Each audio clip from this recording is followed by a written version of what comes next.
omukoro gwo kutongoza empakeze gwakurwa omuhishirwa w'obukama Steven Chinji ayabashagatirwa mukuru w'ebyemezano ombukama Michael Wandera hamwe n'abakurukurwa mu kampuni ya MTN abahereza miliyoni 150 kusagika empaka zo mwaka ogum abakutera obugaro mwabutera empakeze rumo omupira gw'ebigere okuvuga egari hamwe na okuvuga amato bekatera mukira tumutangire abalero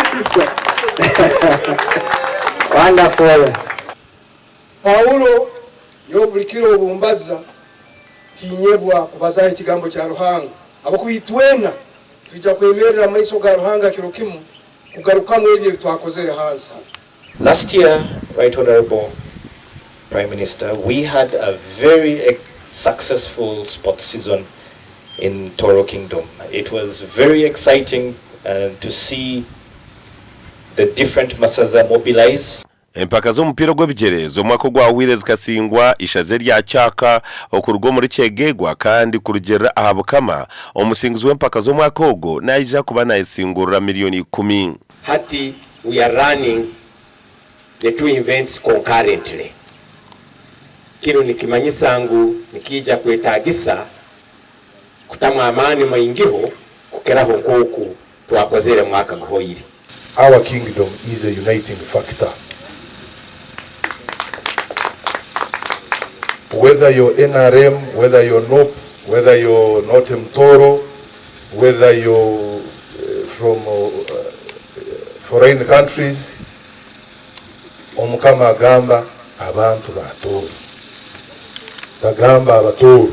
Omakura gandi abakozi b'ekigombe kitari cya government cha Living Earth Uganda ekiri kuvunaanizibwa aha kubutura by'obuhingi bw'abantu babutosha abateganisibwe kutimba kwa majuto muri Bunyoro batebekanisa emizano y'abakazi babo etabirumwa abakazi kurwo muri Hoima Bulisa hamwe na Kampala.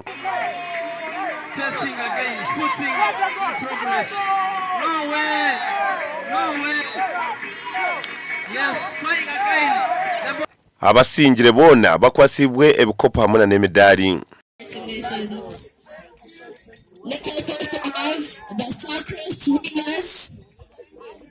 Rero wacyo mpira guno nuko kuleta abakozi bona ba Living Earth abo korora ngo babire nubaha ebintu bino ebyo konyera abalimi nkembibo yokutemera nka season A ekutandika omwaka guno. Let's be fit not just for this project but to be able to live longer. If you're to be useful to accomplish what God called you to do, you have to keep your body very healthy